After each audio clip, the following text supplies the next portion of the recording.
بسم اللہ الرحمن الرحیم۔ السلام علیکم، ویلکم ہے آپ کو ہمارے چینل فن اور فیکٹس ہب میں۔ تو چلیے ہم اپنی آج کی نئی ویڈیو کی طرف چلتے ہیں۔ امتحانی فیسوں میں کمی، طلباء کے لیے خوشخبری۔ تفصیلات جاننے سے پہلے اگر آپ نے ہمارا چینل سبسکرائب نہیں کیا تو پلیز سبسکرائب کیجیے۔ Lahore Punjab board of technical education نے امتحانی فیسوں میں 40% کمی کا نوٹیفیکیشن جاری کر دیا۔ ترجمان Punjab board of technical education کے مطابق 40% کمی کے ساتھ داخلہ فیسیں 15 جون تک جمع کرائی جا سکتی ہیں۔ تمام ریگولر طلباء کو حکومتی پالیسی کے مطابق پروموٹ کیا جائے گا، جبکہ پرائیویٹ طلباء کا مناسب موقع پر امتحان لیا جائے گا۔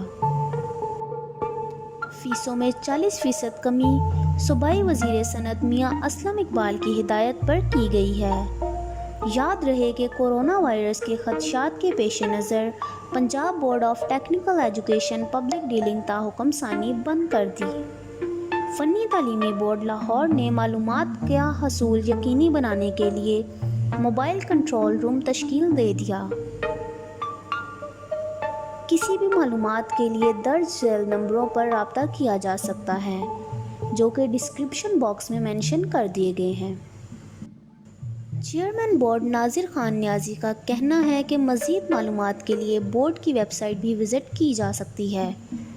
دوسری طرف سرکاری کالجوں میں بھی آن لائن کلاسز شروع ہوں گی۔ اس ضمن میں پالیسی دستاویز تیار کر لی گئی ہیں۔ آن لائن کلاسز کا اجراء cable TV, WhatsApp اور موبائل ایپ کے ذریعے کیا جائے گا۔ D P I colleges Punjab doctor Ashiq Hussain نے صوبے کے تمام ڈائریکٹرز کالجز کا اجلاس طلب کر لیا ہے۔ 4 جون کو منعقد ہونے والے اس اجلاس میں آن لائن کلاسز کے منصوبے کو نافذ کرنے کا لائحہ عمل مرتب ہوگا۔ لاک ڈاؤن کے باعث پنجاب کے سرکاری کالجوں میں 3 مہینے سے کلاسز بند ہیں۔ D P I colleges Punjab doctor Ashiq حسین کا کہنا ہے کہ کالج بند ہونے سے طلباء کا تعلیمی حرج ہو رہا ہے۔ آن لائن کلاسز کا منصوبہ رواں مہینے ہی نافذ کر دیا جائے گا۔ ڈاکٹر عاشق حسین کا کہنا ہے کہ دیہی علاقوں کے کالجز اور شہری علاقوں کے کالجز کی آن لائن پالیسی الگ الگ ہوگی۔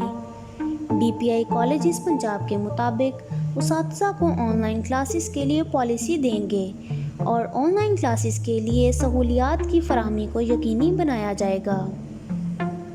تو یہ تھی ہماری آج کی انفارمیشن۔